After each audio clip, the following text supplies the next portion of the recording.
jechuun kabiyyaan odhu kiyyuu fi haadha homtuun taana.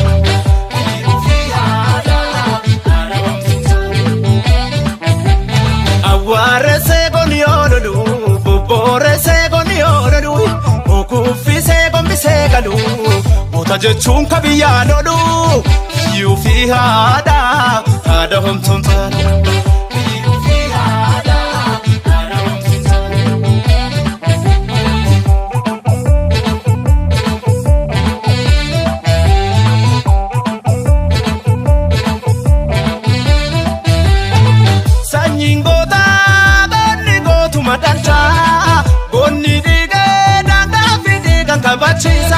Otoo lubbuun jiran biyya fi ganuun kun nama aarsa.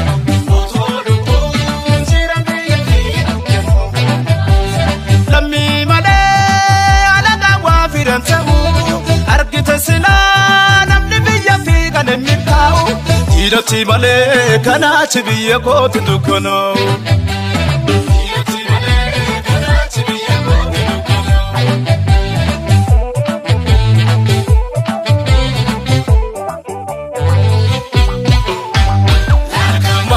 Malee marali kani wali malee kophaan fiiganii wal jabeeffannaa jabaadhu tiru yoo biyyin jirree waa marrin jiru yoo biyyin jirree waa marrin jiru.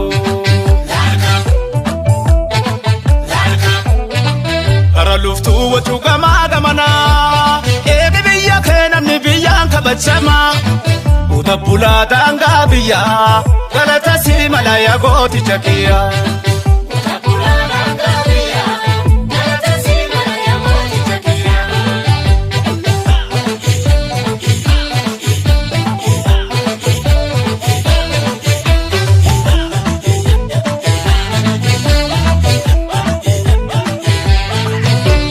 Awwaaressee goni oololu bobbooressee goni oololu okuffisee gombisee galu moota jechuun kabiyyaan odhu kiyyuu fi haadha homtuun taana.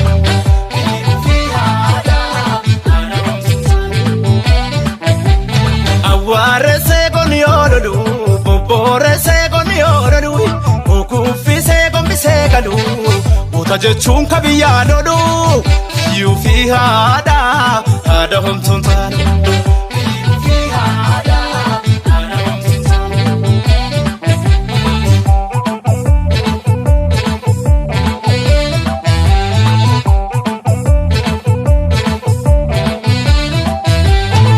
Sanyiin gootaa gonni gootuma dhalchaa gonni dhiigee daangaa fi dhiigan kabachiisa.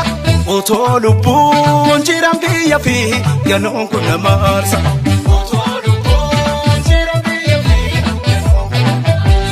Lammii malee alagaan waa firan ta'uu argite silaa namni biyya fi kan hin milkaa'u dhiiroti malee kanaachi biyya kooti dukkanaa'u.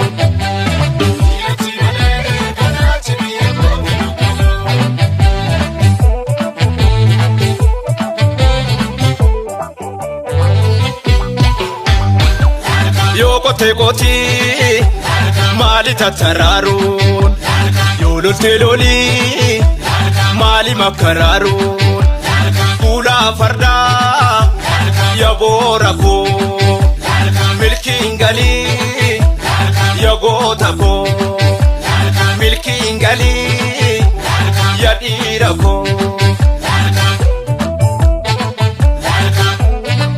Hara luftuu wajju gamaa gamanaa biyya keenan biyyaan kabajama uta bulaa daangaa biyyaa galata si malaya gooti jakiya.